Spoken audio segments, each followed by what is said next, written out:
some people who, in the way they present the process of making music, are, they're very well intentioned in that they're trying to make it look like a simple thing that's intuitive that anyone can do and is very accessible. And that's something I want to do. I think that's really important.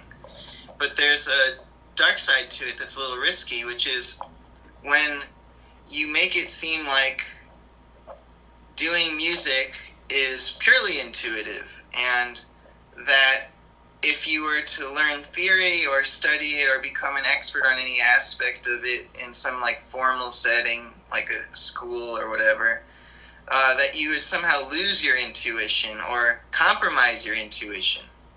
And I think when people take that kind of anti-intellectual stance, they are basically, they're making it so that they don't have to actually make anything good when they're talking to you. Like, they don't have to prove any point.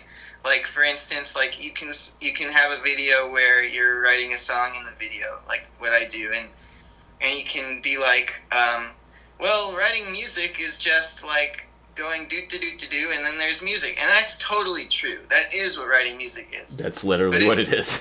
Yeah. But if you say that, and then like you say, but if somehow learning theory is going to compromise that, then what that means then is like anytime the music doesn't land or anytime it doesn't work, you just say, well, I never claimed to be good at this anyway, bye. And you can get away with not really offering a meaningful lesson besides that music is intuitive. And there's so many other ways to get better at music and to make your intuition stronger or clearer or get the sounds in your head out more than just repeating the experiment over and over again of doing whatever you want all the time. When you formalize your process and keep like a practice journal or like constantly try to learn new things and get really down to the specifics, it makes your intuition louder and bigger and clearer and easier to access. It doesn't compromise it. And so, yeah, it just aggravates me when people take that like anti-learning stance. Well, when you talk about formalizing your process, I feel like people aren't approaching learning theory or learning composition or learning songwriting with that idea. They're thinking of it as like, well, these are the rules. This is like what's good and what's bad. And if I learn the rules on what's good and what's bad, then that corrupts the intuition because intuition is free from value judgment. One of the things that I've seen a lot in terms of just like the online discussion is like, does this song use theory? Like that idea of using theory is considered like, there's some stigma to using theory, whatever that means. And from my perspective, that's using some sort of formal compositional process to write music. In other words, like 1 goes to 4, goes to 5, goes to 1. And you're thinking that consciously while you're composing. That isn't necessarily using theory, although it is. It's just like using the formal elements of music making as your compositional process rather than the intuitive side. And so many people are scared of the formalized approach just because they feel like it will corrupt intuition. But like you said, it makes the intuition vivid, like more vivid. It makes everything, the auditory imagery, louder. It makes everything more alive. If you can come up with some sort of process that is stable in yourself that allows that intuition to flourish a little bit more beyond just like music. Oh well, music. Yeah. And I think that's a real problem, I think, with the educational system such as it is, because it ends up being more along that prescriptive, these are the things you must do, these are the things that you can't do, rather than framing it in the light of this is how you formalize the process so that you can do it better. Yeah. But I definitely agree with you on that one, for sure. I think part of the reason it is the way it is because schools can save a lot of money on amps and pianos if they teach theory on a chalkboard. Yeah, but I mean, yeah, that's true. But most places actually have instruments that people can play. I think though, when you go into theory classes, there's not a lot of that. That's true. I think the teacher will have a piano and will show you like this chord sounds like this, but there isn't a whole lot of here's the theory concept, let's jam on it, or here's the theory concept and now get it in your fingers in some way, or like there's no means of embodying the idea. Everything is up here versus here. yes.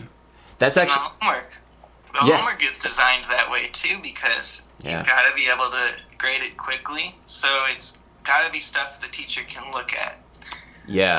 Well, that's interesting, because I was just at this music cognition conference, which is very smart people.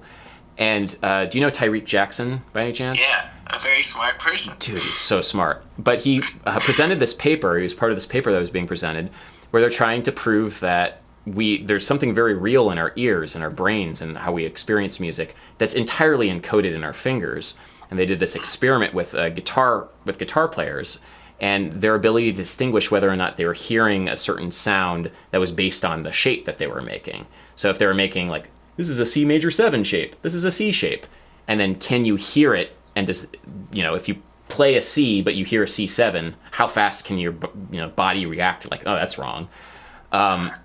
And I think that idea of theory being taught without that kind of immediate bodily feedback disconnects the brain and the ears from the body in this very unintuitive way that most, music is not made that way. Most music is made by playing something or pressing something or dancing and there's other ways of making music, but at the same time embodying in some way, I think, is so important in the whole process.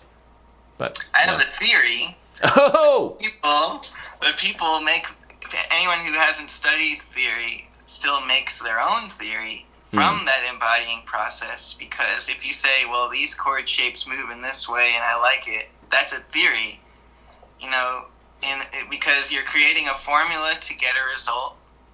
And then, like, if you learn power chords and you realize, oh, I can just move them around and that will work, you're still going to develop ideas of which power chords, in terms of their shape relationship or distance from each other, sound best and sound this way or sound that way. You're going to start writing songs where, whether you're doing it or not, you're going from the 1 to the 6. One of the, like it'd be a C power chord to an A power chord.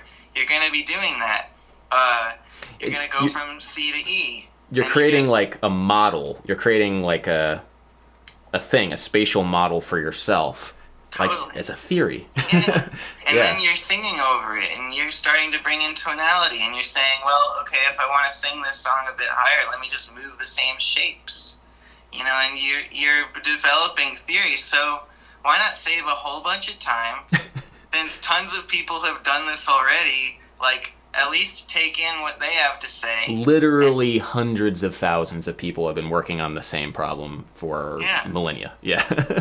Yeah. So, like, get some of that. It's good stuff. Save yourself a bunch of time so you can, instead of doing the same stuff everyone's done already, you can do something else. Yeah. It's like inventing your own language to communicate ideas, because you feel like English will not be the most intuitive means of conversing. And maybe it isn't. Maybe inventing new musical ideas purely from scratch, or like new linguistic ideas purely from scratch, will allow you to express certain things. But it's so much easier to express more complicated ideas intuitively if you just speak the language that everybody else speaks. Like, I can recite poetry and write my own poetry in English because I know English. If I was to try and recreate all of that from scratch, it would be so much more difficult. Yeah. Possible, but just more difficult. There's nothing stopping you with all of your education from picking up a guitar and tuning the strings randomly. Yeah. And even in different, microtonal tunings, and disorienting you completely from your entire bass and forcing you to think in new terms. Yep.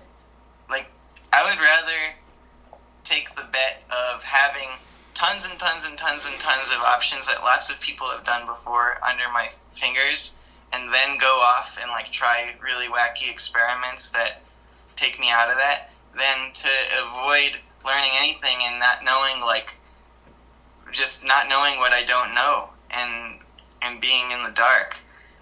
There are some musicians, I forgot which one this guy is, but he like tunes the guitar. It seems to be random, but it's always the same on every recording, and it's just him singing. He sent out like these records to people in the mail. You know what I'm talking about? Samuel Andreev did a great video on this guy. That's what I found about him. It was so wild. Yeah, I forgot it. That guy. Yeah.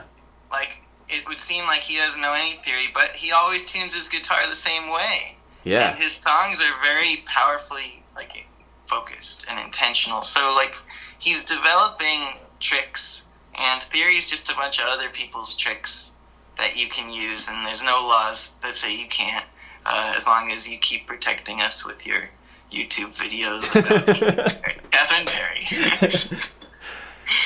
Damn it, we want to use all the tricks, and we don't want Christian rappers to own all the tricks. We only want Satanist rappers to own the tricks. Just kidding. We don't want any rappers to own the tricks. Yeah, no one can own the tricks, please. Please, no tricks. Well, man, thank you for talking on camera. My pleasure. It's a lot of fun. Cool.